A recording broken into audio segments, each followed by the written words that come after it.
Hi friends, நம்ம ரீசெண்டாக வந்து கோயம்புத்தூர் மருதமலைக்கு வந்து போயிருந்தோம். இங்கேருந்து பாருங்களேன், அந்த வியூவே சூப்பராக இருக்குது. அங்கே மருதமலை கோயிலுக்கு தான் நம்ம போகிறோம். அப்படியே நடந்து போய்கிட்டு இருந்தோம். பஸ்ஸுக்காண்டி வெயிட் பண்ணி பார்த்தோம். பஸ்ஸு ரொம்ப லேட் ஆகிற மாதிரி இருந்துச்சு. பெரிய க்யூவாக இருந்துச்சு. சரி நம்ம படியிலே பேசிக்கிட்டே போயிடலாம் அப்படின்னு சொல்லிட்டு பையன் நடந்து போயாச்சு. கொஞ்சம் வெயில்னால கொஞ்சம் ஜாஸ்தி டயர்டு இருந்தது.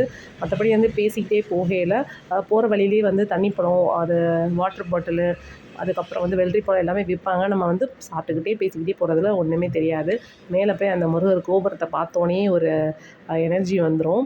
அப்படியே போய் லைனில் நின்று சாமியை வந்து சூப்பராக தரிசனம் பண்ணியாச்சுங்க. நினச்சதெல்லாம் நடத்தி கொடுப்பார் நம்ம மருதமலை முருகர். நீங்களும் நல்லா வேண்டிக்கோங்க. ரீசெண்டாக கும்பாபிஷேகம் நடந்ததுனால சரியான கூட்டம் இருந்தது.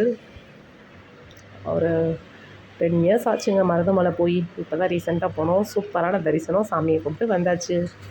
நீ முருகான்னு ஒரு தரம் உண்மையா சொல்லு, அவன் உன் முன்னாடி வந்து நிற்பான். முருகன்